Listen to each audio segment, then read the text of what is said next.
Madame, Monsieur, bonjour et merci d'être sur Télé Africa. On démarre cette émission avec quelques minutes d'avance. C'est peu ordinaire. Rendez-vous 14 heures dans la semaine pour cette émission, le métronome qui fait le point sur des sujets qui font l'actualité dans notre pays. J'ai le plaisir de recevoir sur le plateau Guinesti et Bobo. Il est le coordinateur de l'association Action Ogivine. Avec lui, on va aborder le point sur l'actualité relative à cette grogne des populations de Lego et Vindo qui réclament de l'embauche au sein de la société Ivindo Iron. On fera également un point sur la nouvelle constitution, le projet de constitution qui intègre désormais la société civile, qui reconnaît évidemment la société civile comme étant partie prenante du processus de développement du Gabon au regard de son implication sur le terrain. L'organisation du référendum le 16 novembre prochain en ligne de mire. Guinesti et Bobo, bonsoir. Bonsoir, monsieur Snella.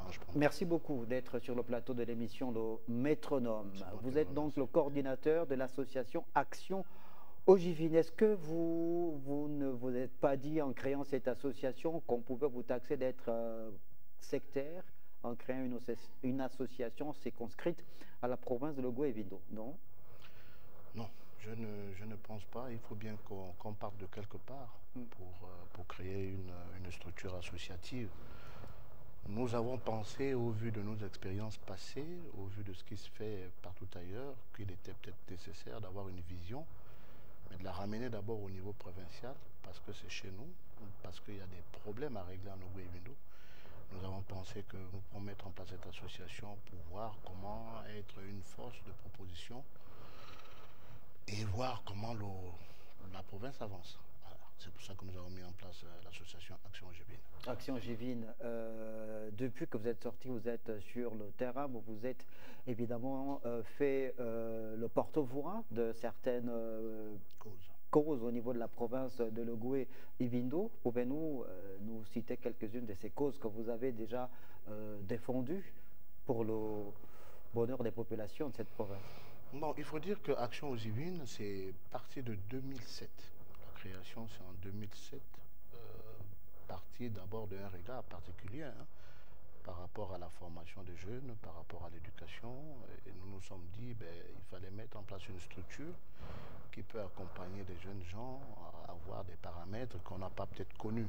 C'est-à-dire avoir la possibilité de choisir un métier, de choisir un secteur d'activité. Donc aujourd'hui, avec la transition, nous avons pensé qu'il était peut-être temps de remettre en place cette structure associative. Il faut aussi dire que beaucoup d'éléments m'ont amené à décider de remettre en place l'association Action Ogivine, même si la structure était enveilleuse pendant un long moment. Il faut dire que j'ai occupé des responsabilités. J'ai été directeur de cabinet du ministre de la formation professionnelle. J'ai géré, j'ai géré le projet qui a permis d'ouvrir les centres de Mvengue, de Tchengue et de les centres multisectoriels. Les centres multisectoriels. À travers cette expérience, j'ai amené une délégation de 60 Gabonais en Chine.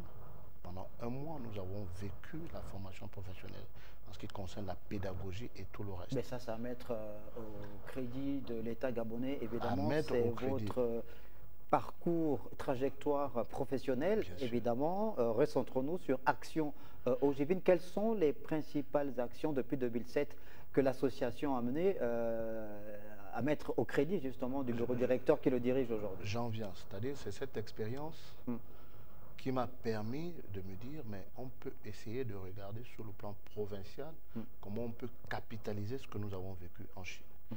Et sur le plan provincial, je peux vous dire que j'ai été le parrain d'une promotion du centre de métier de la femme de Logou et Vindo. Parrainage qui m'a permis d'offrir des kits en ce qui concerne la couture, en ce qui concerne la coiffure. Donc j'ai offert un certain nombre de choses à des jeunes pour qu'ils se prennent en main après leur période de formation. Est-ce que c'est centré à Makoko, qui est la capitale provinciale de Logou et Vindo, ou bien les autres départements également en sont bénéficiaires? À Lopé, il y a la Zadier, il y a le département de l'Amvung. Oui, Action Ogivine, c'est une structure provinciale. Nous avons des coordinations dans les 4 départements. Et donc, quand nous menons des actions, nous les mettons dans les 4 départements. D'ailleurs, je m'en vais vous dire que c'est le référendum, les nouvelles dates du référendum qui ont freiné notre action. Parce qu'on s'apprêtait à faire une sortie sur la Lopé, naturellement au lycée de Boué, pour pouvoir faire une grande sensibilisation sur les métiers de la formation professionnelle, amener les jeunes à comprendre que la formation professionnelle, c'est sans doute l'avenir de demain. Nous allons essayer de voir avec les dates du référendum, sans doute juste après, nous allons commencer une grande campagne qui va partir de Boué, qui arrivera à Auvon. Ensuite, nous partirons à Makoko. Et la dernière étape, ça va être Mekambo. Alors, Action Ojivine très présente sur le terrain social, notamment en ce qui concerne la mise en relief des activités génératrices de revenus dans la formation pour permettre l'insertion, parfois la réinsertion des jeunes au sein de la société. C'est conscrit à la province de Logou et Bindo. Et là, vous n'êtes pas resté insensible face à cette mobilisation des populations du département de l'Ivindo qui réclament à corps et à cri leur engagement par la société Ivindo Iron. Pourquoi justement? Est-ce que vous avez dit c'est normal, c'est dans notre champ? C'est normal parce que je veux vous dire que nous avons effectué une grande sortie le 27 juillet de cette année où nous avons mis en place un cadre stratégique. C'est-à-dire qu'on s'est rendu compte que les associations mouraient parce qu'il n'y avait pas un cadre stratégique bien défini. Et dans ce cadre stratégique, il y avait un premier point qui était très important pour nous, c'est qu'à la fin de cette année, nous voulons mettre en place une cartographie des métiers qui existent dans le bassin économique de l'Ougoué-Bindo. Ensuite, le second point, c'était de mettre en place une cartographie des profils de tous les jeunes ogivins, département par département. Bien entendu, nous avons compris que le projet Ivindo Iron, c'était un gros projet qui arrivait, donc il fallait préparer les jeunes gens à être prêts au moment venu. Parce que c'est vrai qu'on est là dans la phase d'exploration. Cette phase d'exploration, elle va durer 3 ans. Je ne sais pas si je peux faire un bref rappel. La réalité, c'est que la phase d'exploration d'Ivindo Iron, c'est 3 ans. 3 ans durant lesquels Ivindo Iron va mettre en place un budget à peu près de 60 milliards de francs CFA. Et donc, on a bien compris qu'il va y avoir beaucoup d'emplois, il va y avoir beaucoup de possibilités. La mine de fer de Belinga, c'est 3 réalités. D'abord une réalité économique, une réalité sociale, mais sans doute une réalité aussi culturelle. Et environnementale, évidemment. Environnementale. Parce que depuis qu'on est jeune, depuis 1955, on nous parle de la mine de fer de Belinga. Et pour tout Ogivin qui se respecte, on a vécu avec ça. On s'est dit que tôt ou tard arrivera un jour où le problème de chômage ne se posera plus en Ougoué-Bindo. Et donc aujourd'hui, avec le lancement des activités de l'exploration, les populations sont sans doute aux abois parce qu'on se rend compte que ce qui était l'espérance hier ne cadre pas avec la réalité d'aujourd'hui. D'accord. Pour cette raison-là. On va évidemment essayer d'aller dans le détail de cette actualité en rapport avec ce mouvement des populations qui réclament donc une embauche par Ivindo Iron. Vous vous êtes dit, vous, en tant qu'association Action Ojivine, passerelle entre les autorités et les populations, qu'il fallait que vous puissiez davantage en savoir plus par rapport à la situation. Avez-vous échangé avec les responsables, les managers de Ivindo Iron? C'est une très belle question. Nous avons pris une initiative qui est sans doute personnelle. Mais personnelle parce que nous sommes d'abord de la province de l'Ougoué-Bindo. Et une telle situation ne peut pas avoir lieu, avoir cours, et nous ne nous interrogeons pas. Donc ce que nous avons fait en premier lieu, c'était rentrer en contact avec les jeunes grévistes qui nous ont donné leur point de vue. Nous avons les audios, nous avons suffisamment échangé, nous avons circonscrit ce qui est leur problème. Alors, faites-nous ressortir justement la principale ou les principales préoccupations de ces jeunes de l'Ougoué-Bindo. Bon, alors, la principale préoccupation, c'est que l'État gabonais a signé une convention avec Ivindo Iron. Derrière Ivindo Iron, vous avez Fortescue et un grand fonds qui ont mis en place Ivindo Iron, qui est la société qui va permettre de gérer la mine de fer de Belinga. Sauf que dans la signature de la convention, il y a bien entendu le respect, du code de l'environnement, le respect du code minier et le respect de la convention en elle-même. Dans cette convention, pour nous qui avons eu la chance de la lire, parce que l'autre réalité aussi, c'est qu'il n'y a pas eu une grande communication autour de cette communication, autour de cette convention. Donc du coup, ça crée de la suspicion et des doutes. Il faut aussi se dire que on en parle maintenant, mais ça n'a pas été fait aujourd'hui. Ça a été fait le 16 octobre 2022. Donc, ce n'était pas forcément le même pouvoir. Aujourd'hui, face à notre réalité, il faut qu'on essaie de communiquer. Dans cette convention, ce qui se pose problème, c'est que quand vous allez à l'article 23 de cette convention, on parle des employés qui doivent être utilisés dans la mine de fer de Belinga. Oui. Et dans cette convention, quand vous allez à l'article 23 au point 23.2, on vous parle de ceux qui doivent être pris en priorité. Ce sont d'abord les ressortissants qui doivent être pris en priorité dans cette mine. Sauf que dans l'entendement ressortissant, ce qu'il faut concevoir, c'est que qui dit ressortissant, il dit Gabonais en général. Mais cette convention va aller un peu plus loin dans l'article 23, mais au point 2.4.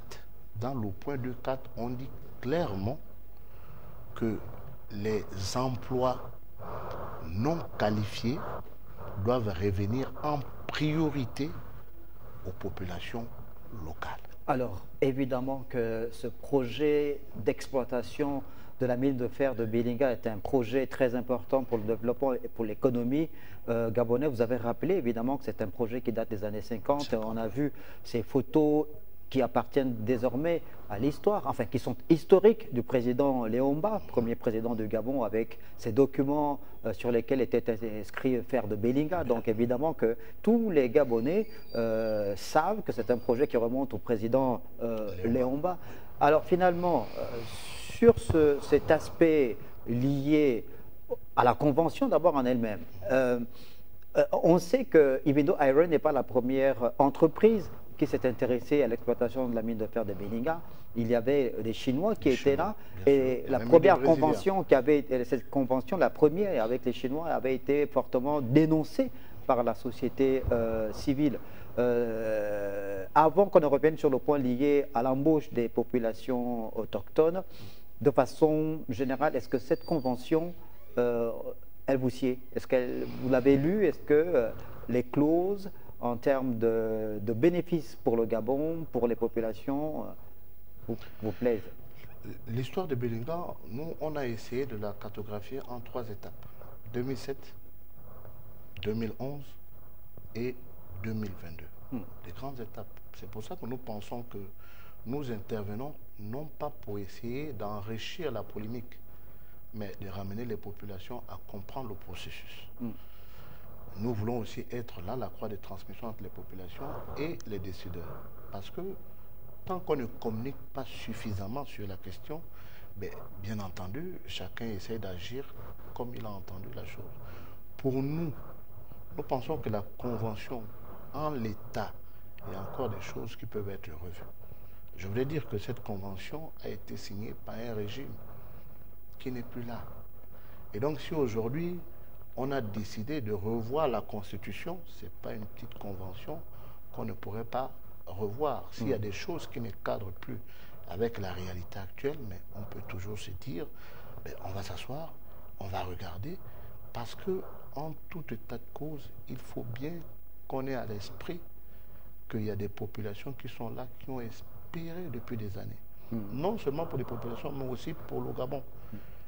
Je ne suis pas convaincu que cette convention ait été signée dans le sens de valoriser l'économie gabonaise. D'accord. Parce qu'il y a quand même des petits détails qu'il faut regarder. On va revenir sur ces détails-là, mais on revient sur le point central.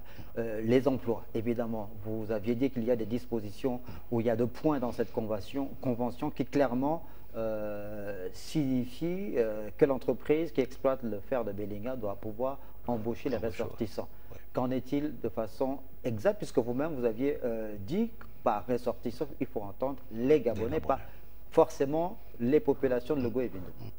Alors, sur le plan pratique, parce que nous sommes une structure associative qui se bat quand même pour respecter les principes. Nous sommes là pour regarder ce qui est bien fait et ce qui ne l'est pas. Donc nous avons quand même mené des petites enquêtes, parce que nous savons, Evindo Iron aujourd'hui, c'est à peu près 130 personnes qui sont à Evindo Iron. Sauf que le reste des 750 personnes qui y travaillent, c'est beaucoup plus les sous-traitances. Est-ce que la convention qui a été signée entre Evindo Iron et l'État gabonais est aussi respectée par les sous-traitants? Si c'est oui, dans ce cas, les sous-traitants aussi doivent vraiment rentrer dans la corde et suivre ce qui avait été décidé. Je m'en vais vous dire qu'il y a 2 jours, une forte délégation est partie de Libreville. Elle a été coordonnée par le Haut Commissariat à la gestion de la mine de fer de Belinga. Bien entendu, dans cette délégation, vous avez le secrétariat général de la présidence, vous avez le PNPE et vous avez les 2 DG d'Evindo Iron. C'était une belle séance parce que il faut prendre contact avec les populations, discuter ensemble. Le problème aujourd'hui, c'est lequel? C'est que vous avez des populations qui vous disent ce qu'on annonce. Evindo Iron a annoncé à peu près 300 personnes qui sont ressortissants de Logo Evindo qui travailleraient dans la ville. Bon, on est dans une logique d'asymétrie de l'information parce que ce qui annonce, c'est Evindo Iron. C'est vrai, c'est pas vrai, on ne sait pas. Ça veut dire que Evindo Iron, jusque-là, n'a pas ouvert ses portes à la société civile pour faire un point justement sur cette réalité? Non, jamais. Là est peut-être l'occasion pour nous de solliciter cette réalité. C'est d'ailleurs pour cette raison que nous avons été reçus par le haut-commissaire, que nous remercions au passage, parce que c'était un début d'échange. Et nous avons promis au haut-commissaire de le saisir de façon réglementaire. Parce que dans ce dossier, ce que nous pensons, c'est que si l'étude d'impact environnemental a été validée par la Direction générale de l'environnement, il y a eu des engagements qui ont été pris par la société Evindo Iron. À partir de ce moment, ces engagements doivent être respectés. Si les engagements ne sont pas respectés, il faut bien qu'on y réfléchisse qui doit intervenir pour régler le litige. Parce que là, il y a quand même litige. Alors, vous aviez parlé dans cette convention, évidemment, de ce que Evindo Iron a une forme d'obligation de pouvoir employer les ressortissants locaux, oui, notamment en ce qui concerne les emplois dits non qualifiés. Qu'en est-il exactement sur ce point? Qu'est-ce que Evindo Iron dit par rapport aux emplois dits non qualifiés, puisque l'excuse d'Evindo Iron, c'est qu'on est encore à la phase d'exploration et non d'exploitation. Voilà. Alors, ce que nous disons, c'est que même dans cette phase, puisque vous avez pris un certain nombre d'engagements, il faut qu'on s'assure que pour ces emplois, parce que quand on parle d'emploi non qualifié, c'est générique, c'est un gros terme, ok, mais pour être gardien, on n'a pas besoin d'aller chercher un gardien ailleurs. Pour être manœuvre, on n'a pas besoin d'aller le chercher ailleurs.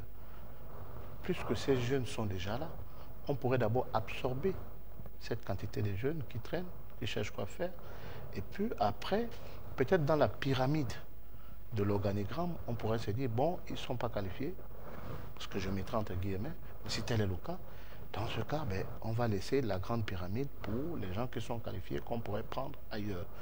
Mais le manœuvrage, on peut quand même prendre des gens qui sont sur place. C'est aussi simple que ça. Maintenant, la réalité, c'est que Evindo Iron dit qu'ils ont respecté le principe. Lequel?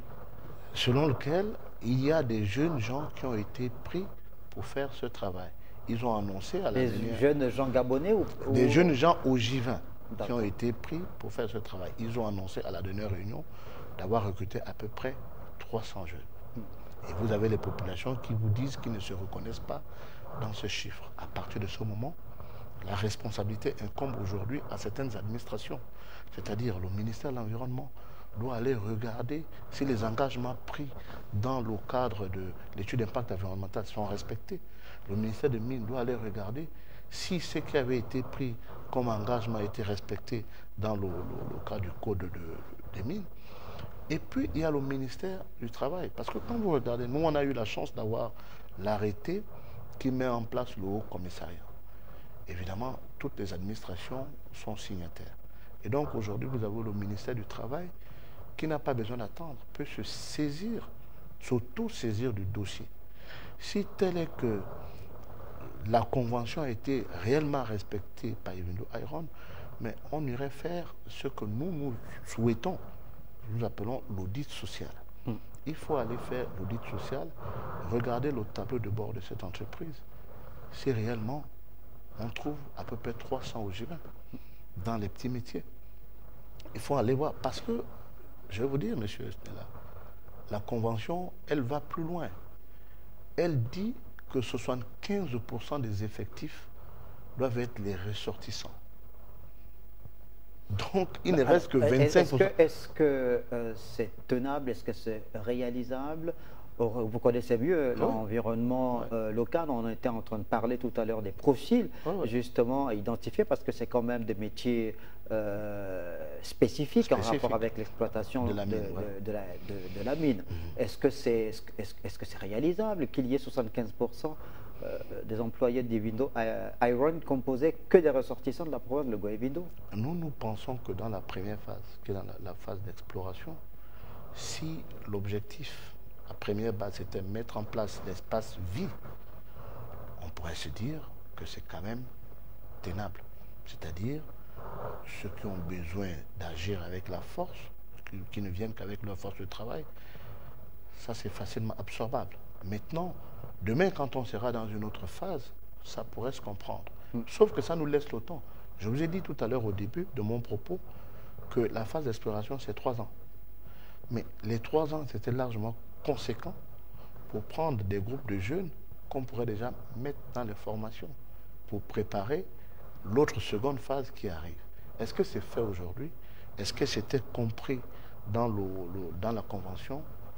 Nous ne savons pas. C'est pour ça que nous rentrons en jeu pour se dire, au lieu que de laisser la querelle naître, parce que ce n'est pas utile.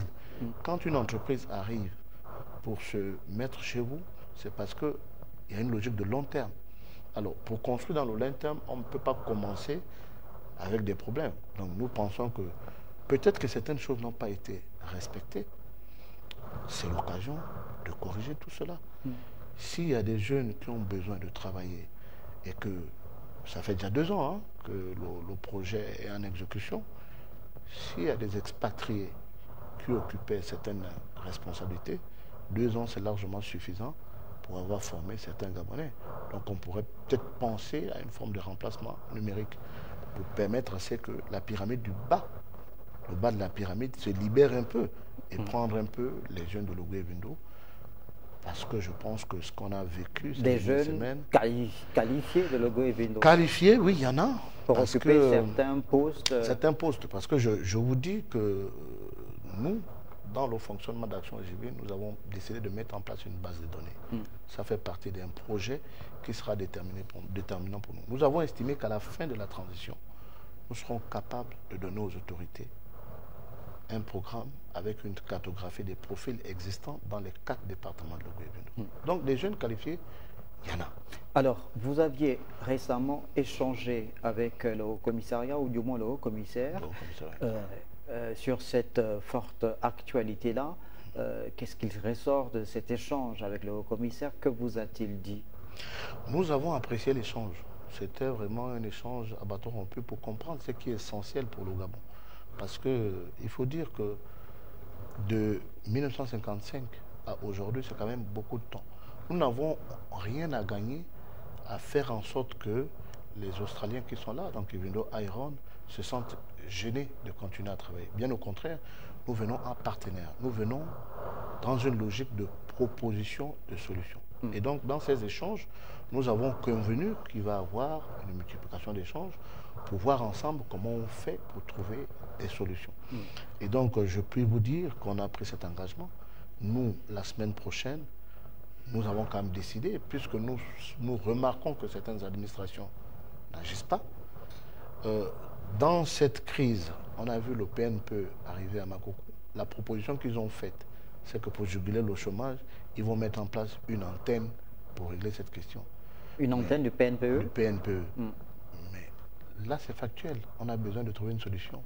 Maintenant, je pense que ce qu'on aurait pu faire là et maintenant, c'est peut-être faire une étude de poste voir si dans les sous-traitances qui existent aujourd'hui dans la mine, il n'y a pas possibilité de libérer quelques postes pour ces jeunes grévistes. Mais puisque prendre une dizaine. Mais puisque le commissaire a échangé avec les responsables d'Ivindo Iron, il a échangé également avec les populations. Avec les populations. Et avec vous aussi, Action Ojibine.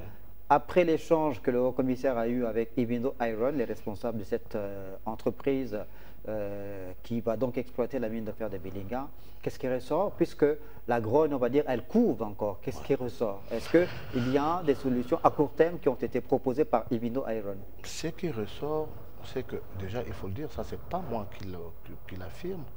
Ivindo Iron aurait dit que pour l'heure, il n'y a plus de possibilité, pour l'instant, d'ouvrir les recrutements. Ce qui est un peu embêtant. Nous pensons que si tel est le cas, il faut qu'on s'assure que réellement les engagements pris ont été respectés. Quel engagement? C'est-à-dire qu'on veut s'assurer aujourd'hui qu'il y a au moins 75% des Gabonais qui sont en activité dans la mine. Je peux vous dire, nous on est société civile, donc on se renseigne, on a un certain nombre de formations, il y a des choses que nous savons. C'est pour ça que nous disons, au début de la semaine prochaine, nous devons certainement saisir à nouveau le Haut-Commissariat pour demander à Ivindo Iron de se mettre en accord sans doute avec le ministère du Travail pour faire quand même cet audit social. Nous sommes sûrs qu'on peut arriver à un niveau où on trouverait encore quelques poches de postes disponibles pour essayer de caser ces jeunes-là. C'est vers cette réalité, parce que je vais vous dire quelque chose, le chef de l'État était en tournée républicaine dans la province de Logoué-Vindo. Il a pris lui-même le dossier à bras le corps. Nous ne savions pas, mais je réalise que c'est quelqu'un qui a une vision très claire. Quand je vous ai annoncé tout à l'heure le chiffre de 75%, mais c'est lui qui était le premier à l'annoncer à Logoué-Vindo. Il a dit de prendre les 75% de ces jeunes, s'ils ne sont pas formés, de les former. Ivindo Iron avait cette responsabilité. Donc si tel est le cas, on peut essayer de respecter cette logique-là et de faire en sorte que le calme revienne. Nous, notre rôle, c'est de demander aux populations de se calmer, de comprendre que la mine, elle est chez nous, elle est dans le long terme. Si on a raté le coach, premier palier du train, mais ça reste d'autres possibilités. Il faut que les jeunes comprennent aussi que c'est le moment de penser à la logique de formation.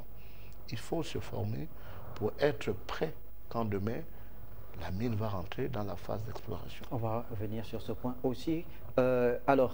Le Gabon, jusque-là, a une économie qui repose sur l'exploitation pétrolière et même forestière, de ces mines aussi. Dans l'histoire de la République gabonaise, il y a donc eu des bassins miniers qui se sont formés dans la province du Haut-Ogooué, à Mounana, à Moanda aujourd'hui, avec la Comilog. Il y a eu un bassin pétrolier dans la province de l'Ogooué-Maritime, à Gamba notamment. Et il y a des Gabonais, des flux de Gabonais qui sont venus aux quatre coins du Gabon pour aller dans ces bassins, différents bassins pétroliers, miniers, forestiers, pour pouvoir solliciter de l'emploi. Ils ont été recrutés. Est-ce qu'aujourd'hui, vous ne vous dites pas que les Gabonais, ceux qui ne sont pas de la province de Logoué-Vindo, peuvent penser qu'ils sont exclus dans ce processus de recrutement au sein de l'entreprise Ivindo Iron? Votre question m'intéresse très bien, parce que c'est le contraire qui est beaucoup plus dangereux. C'est-à-dire, à entendre les populations aujourd'hui, c'est que c'est le contraire qui s'est exprimé. C'est-à-dire qu'on a beaucoup plus privilégié ceux qui sont venus d'ailleurs. Enfin, ailleurs, hors du Gabon, ou hors de Logoué-Vindo? Non, hors de Logoué-Vindo. C'est ce qui est dit. C'est ce qui est dit. Et nous pensons que la science, elle est intéressante en ce que quand vous lisez les études d'impact, c'est penser. C'est-à-dire, on se dit, mais Belinga, c'est dans la forêt. Pour rentrer dans les forêts, il faut bien des gens qui ont une histoire avec cet espace.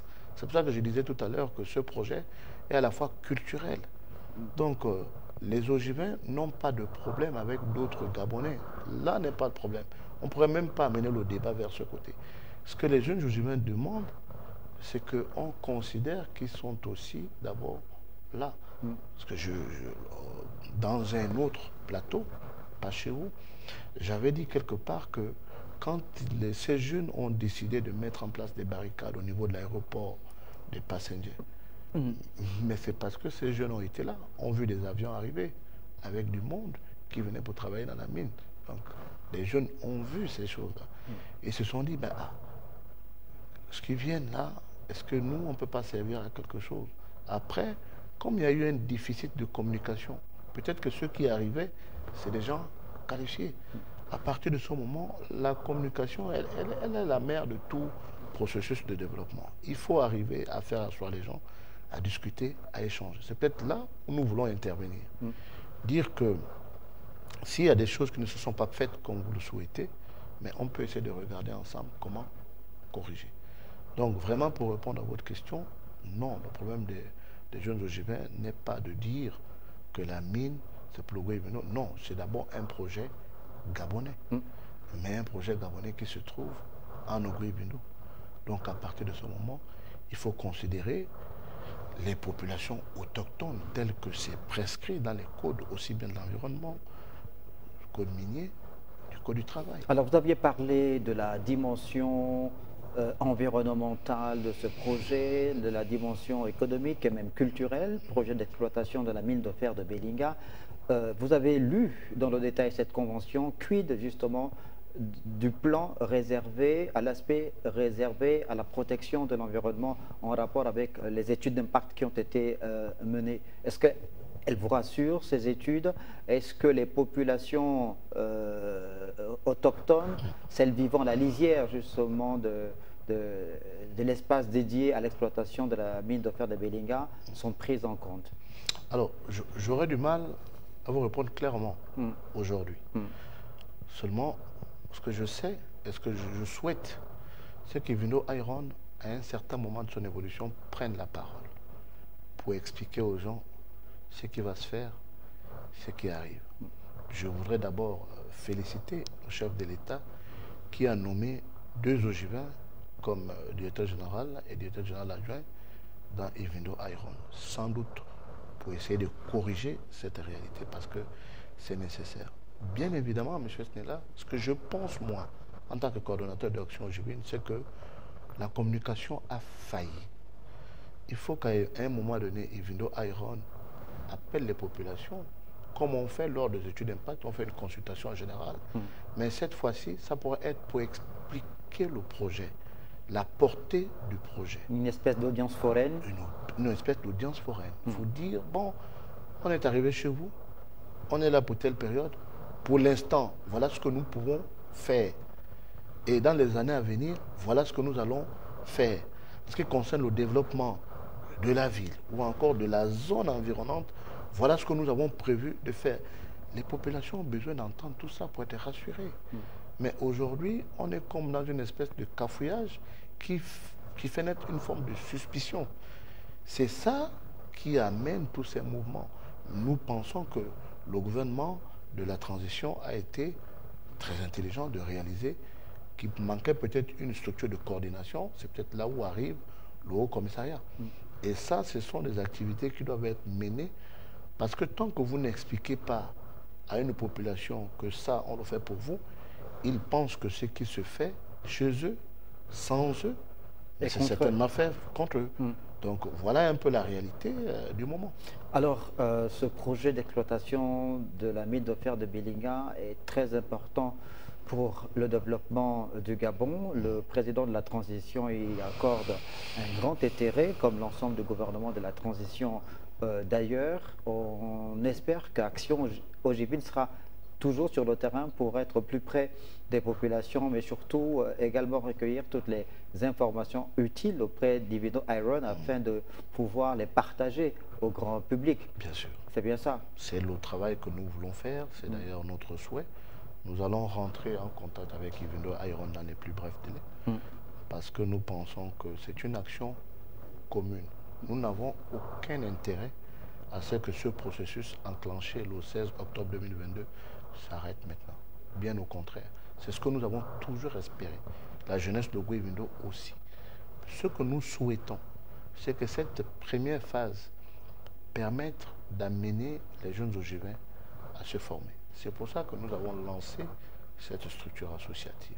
Nous voulons dire à Evindo Iron que nous pouvons servir dans le cadre des formations. Parce que c'est un souhait. Je peux vous dire que dernièrement, ils ont offert dans toute la province à peu près 13 000 kits scolaires. C'est une belle œuvre, c'est une belle action. Mais si nous avions été consultés, nous en tant qu'Action Ojibine, nous aurons peut-être dit qu'il existe aujourd'hui un centre professionnel en Ogoué-Vindo qui est logé à Makoko et qui en réalité est vide. On fait de la bureautique. Qu'est-ce qu'on fait avec la bureautique s'il y a une mine qui s'installe à côté? Peut-être que Vindo Iron aurait trouvé mieux avec ses quelques moyens, mettre en place déjà avec l'administration de la formation professionnelle, des kits de formation pour commencer à préparer les jeunes gens pour que dans les 2 ans ou 3 ans à venir, ces jeunes gens se retrouvent prêts à rentrer aussi dans la mine. Il y a un fort potentiel dans la province de l'Ogooué-Ivindo, qui est l'une des plus grandes du Gabon en termes de superficie, qui a également plusieurs avantages. On a parlé de la mine de fer de Beninga, on peut parler également de son couvert forestier, on peut parler de ses 2 parcs nationaux. Je crois que c'est la seule province du Gabon qui a 2 parcs nationaux. Il y a un projet qui avait été initié, qui n'est pas arrivé à son terme, par le régime déchu, celui de la construction, je pense, d'une université dédiée au bois à Boué. À Boué, oui. Et vous pensez que ça fait partie des éléments qui peuvent faire en sorte qu'on crée davantage de l'emploi dans la province de l'Ogooué-Vindo, si jamais, surtout en ce qui concerne la formation. Est-ce qu'il faut ressusciter ce projet-là? Nous pensons, nous à Action Ojibine, quand on a mis en place cette association, parce qu'il y a réellement eu en Ogooué-Vindo un déficit de formation. Je vais peut-être vous choquer, mais en Ogooué-Vindo, les séries scientifiques arrivent en 2008. Donc avant 2008, on ne peut pas avoir une série scientifique en Ogooué-Vindo. Et que c'est la A et c'est la A. Ceux qui voulaient faire les sciences allaient à Kulamoto. Ce n'était pas très évident. Donc aujourd'hui, avec notre projet, parce que c'est, on nous dit, pas qu'on nous dit, mais c'est la réalité. Le gisement de fer de Belinga, c'est sans doute l'espérance du monde. En termes de superficie, c'est à peu près 1 milliard de tonnes en gestation. Donc, nous pensons que le moment est peut-être venu de regarder l'Ogooué-Vindo comme une terre qu'on pourrait réellement penser la formation. D'abord, l'enseignement technique, ensuite, la formation professionnelle. Parce que nous considérons que toutes ces années, nous n'avons fait que l'enseignement général. Nous avons plus formé des gens à penser que des gens pour agir.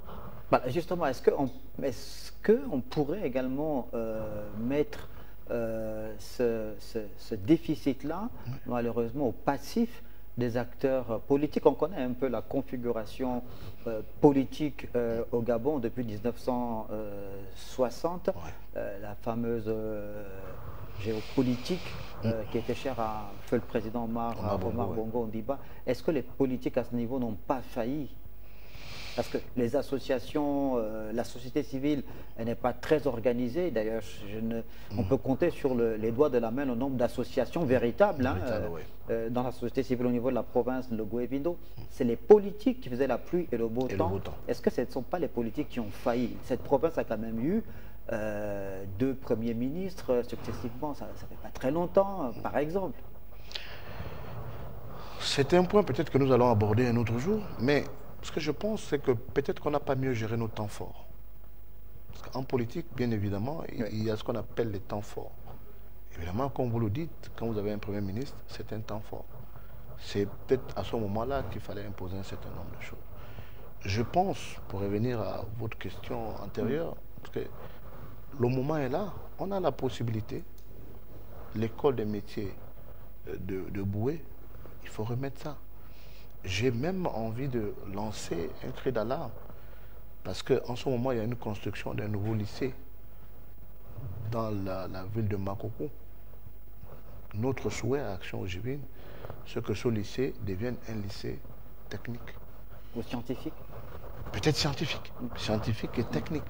Ce serait mieux pour essayer de compenser tout ce vide qu'on a vécu toutes ces années. Bien évidemment, nous savons que les autorités de la transition y travaillent, peut-être que c'est le moment aussi pour la société civile, à un certain moment, de prendre ses responsabilités. Vous savez, le courage qu'on a de venir sur vos plateaux, à visage découvert, et dire un certain nombre de choses, c'est pas très évident. Il y en a qui peuvent penser que vous venez faire les leçons aux gens. Mais en réalité, c'est parce que nous estimons que si on continue à cette terre, peut-être que là encore, on passera le temps et puis à la fin, on n'obtient pas grand-chose. Belinga est déjà là. Belinga est en train de se faire avant de rentrer dans la phase d'exploitation. Mais nous avons l'occasion maintenant, pour rentrer dans un centre professionnel, même après le bac, vous avez 2 ans de formation. Je peux vous dire, monsieur Snellange Pambo, nous aujourd'hui, on peut vous dire avec exactitude qu'en Tchengue, vous avez tant d'ogivins. On peut vous dire qu'en Vengue, vous avez tant d'ogivins, en Coq, vous avez tant d'ogivins. Des jeunes que nous suivons. Parce que, comme je l'ai dit, dans mes responsabilités passées, j'avais été directeur de cabinet. Et le ministre Raphaël Ngazouzé. Le ministre Raphaël Ngazouzé, que je salue au passage, parce qu'il m'a fait cet honneur. Et au cours des concours antérieurs, par sa volonté, j'avais pris la responsabilité de payer les frais de participation au concours pour tous ces jeunes. Et c'est des jeunes que nous suivons jusqu'aujourd'hui. Je pense que bientôt, là, nous sommes dans la phase de recherche des stages. D'ailleurs, une délégation a été reçue hier par le ministre Mbaza, que je salue au passage, qui a compris la nécessité de donner un coup de main à ces jeunes, ceux qui sont bien sûr dans l'éthique, en Coq. Donc, nous essayons de suivre ces jeunes parce que nous nous disons, c'est maintenant qu'il faut se préparer pour être prêt demain. Voilà ce qui est notre position dans l'association Action Juvine. On va sortir sur ce point relatif à cette grande dépopulation de Logoué Ivindo qui réclame donc de l'emploi, Ivindo Iron, par un autre point, toujours en rapport justement avec la richesse de la province de Logoué Ivindo sur le plan environnemental. On a dit que c'est la seule province qui a 2 parcs nationaux.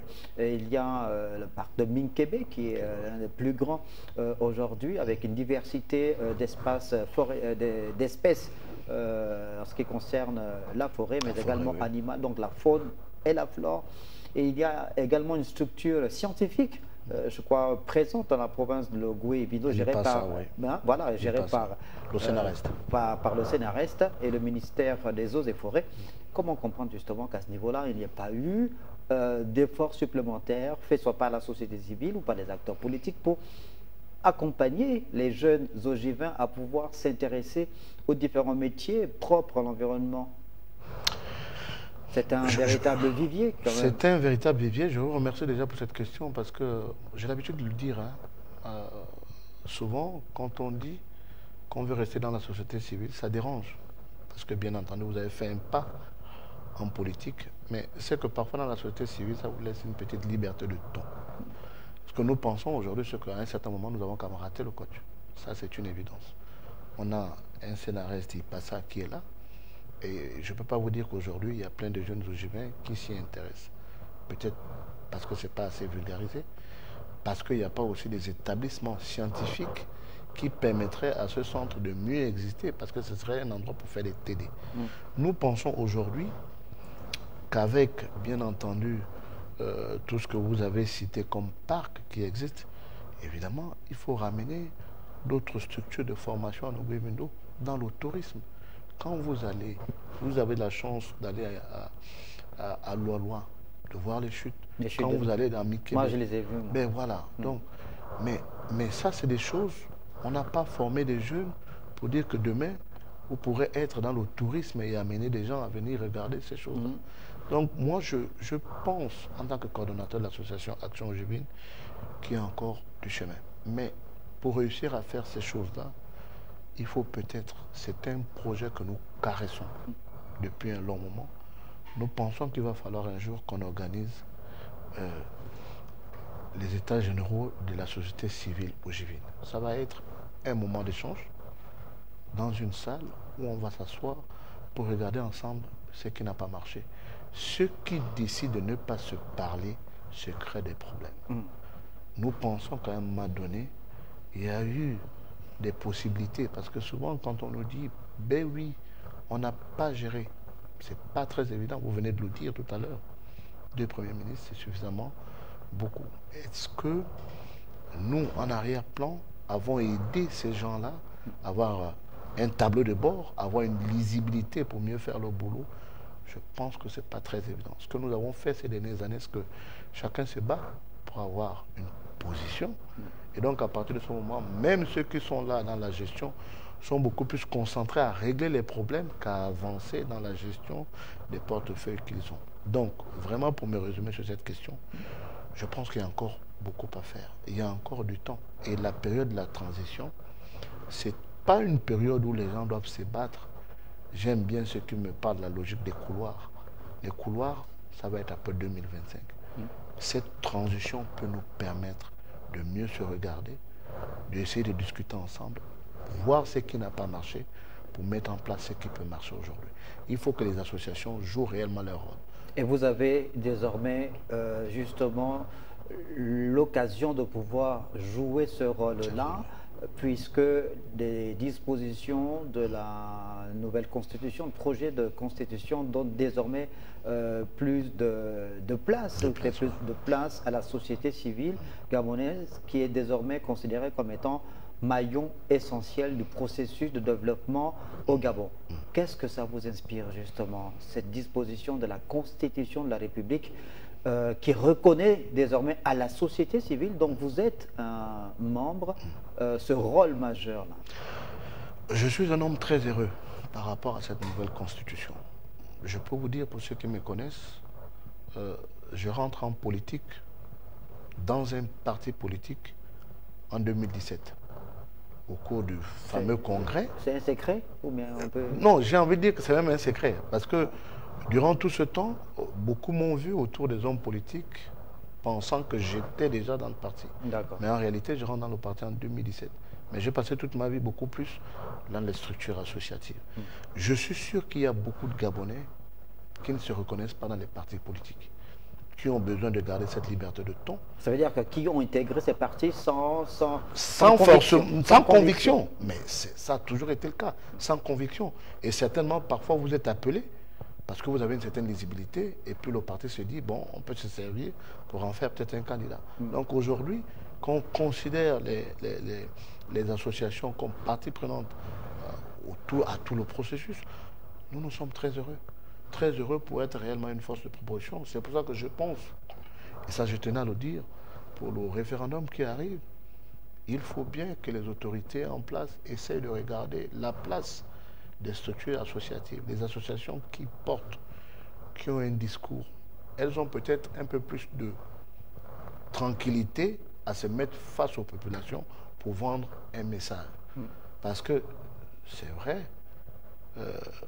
on n'est peut-être pas encore dans ce point, peut-être qu'on va l'aborder, mais je pense qu'aujourd'hui, la société civile a plus de possibilités de se mettre devant les populations que certains politiques. Est-ce qu'il ne faudrait pas tordre le cou à certaines pratiques qu'on a vues depuis 1990, date référence en rapport avec le retour du multipartisme, de la démocratie au Gabon, qu'il y a eu comme une forme de nouveau profil né dans notre pays que certains qualifient sur le ton de la caricature de promoteurs politiques en créant des associations de mouvements politiques qui n'existent que pendant des périodes électorales, notamment durant les élections présidentielles, qui monnaient donc leur soutien à des grandes formations politiques qui parfois même vendent leur récépissé à d'autres formations pour créer un autre parti.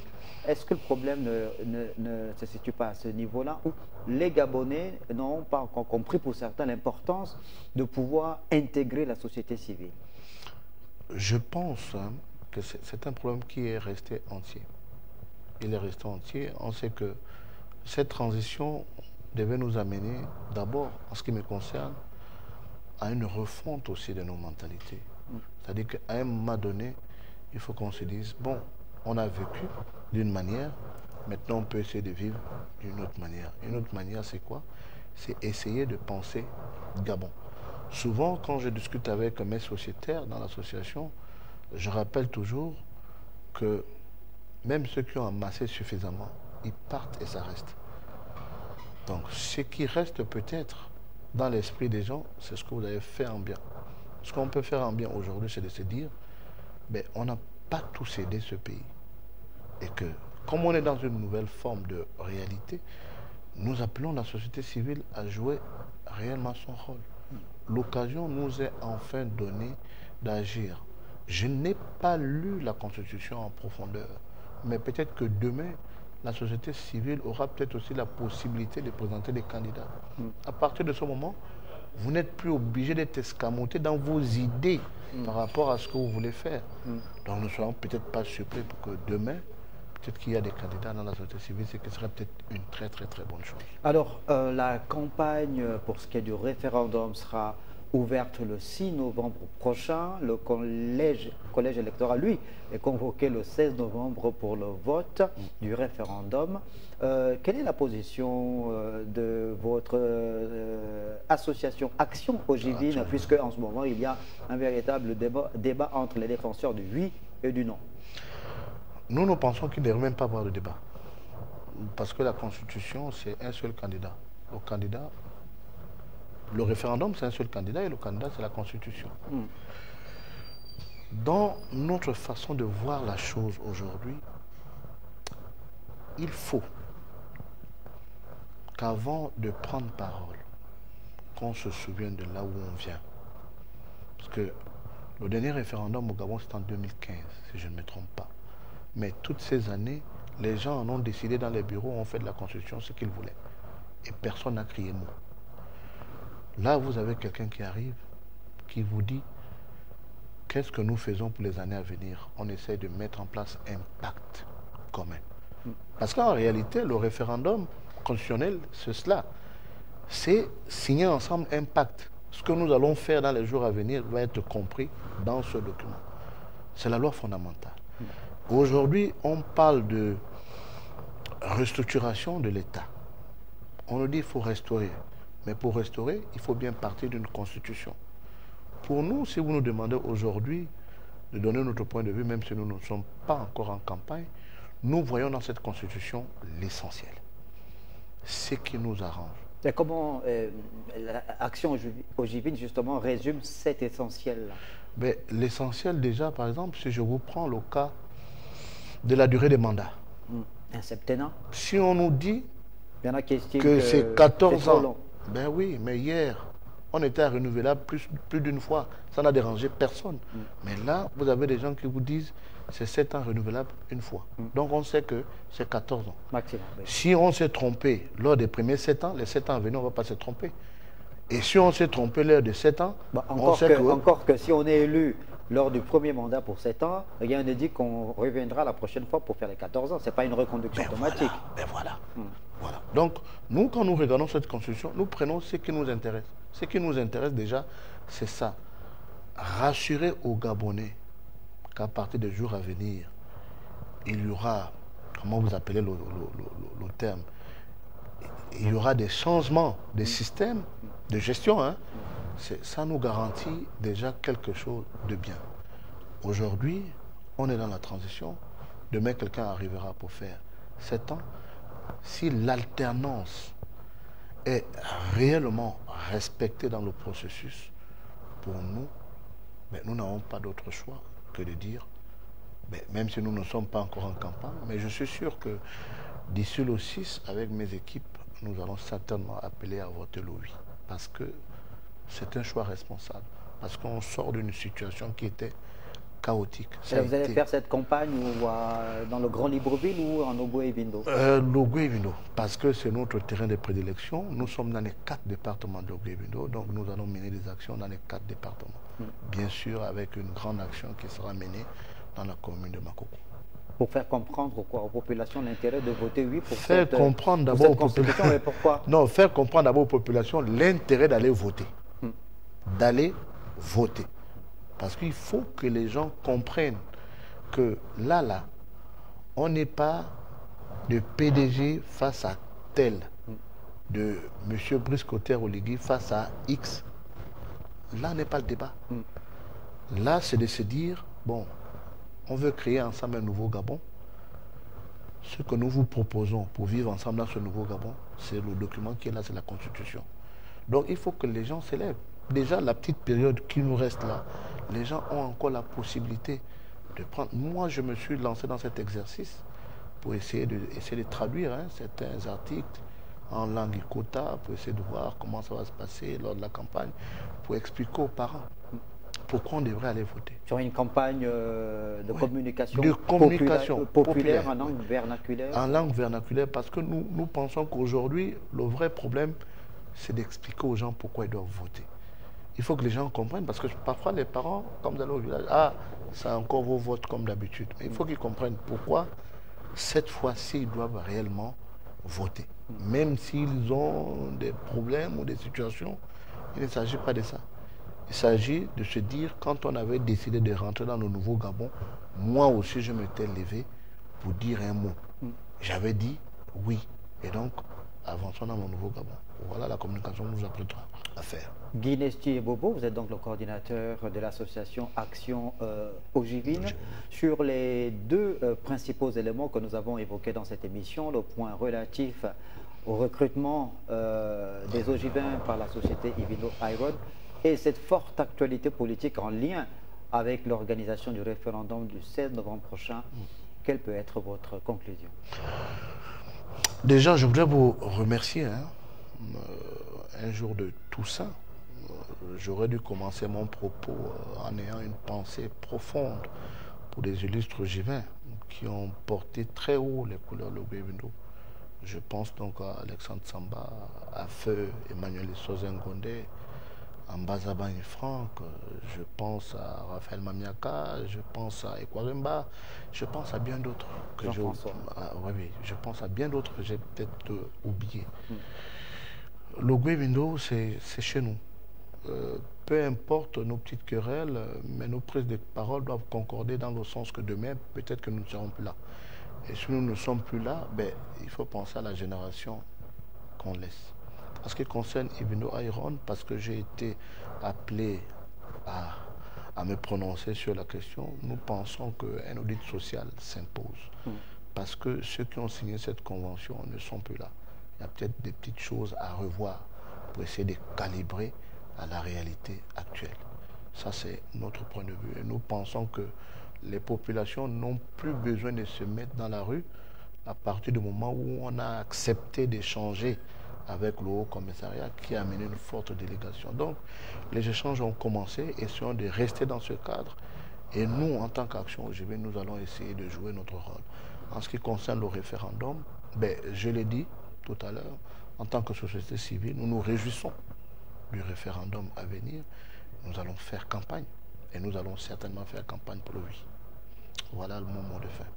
Merci Guy Nesti Ebobo, merci. Vous êtes le coordinateur de l'association Action Ogivine. Merci d'avoir accepté l'invitation, d'être passé sur le plateau de l'émission Le Métronome, avec l'espoir qu'on vous retrouve d'ici là pour aborder d'autres points, toujours en lien avec la province de l'Ogoué-Windo, votre présence sur le terrain, évidemment, en tant que société civile. Merci de nous avoir regardés. Ainsi se referme le dernier numéro de la semaine de l'émission Le Métronome. Rendez-vous est donc pris pour lundi prochain, 14 h, sur les antennes de Télé Africa. Bonsoir.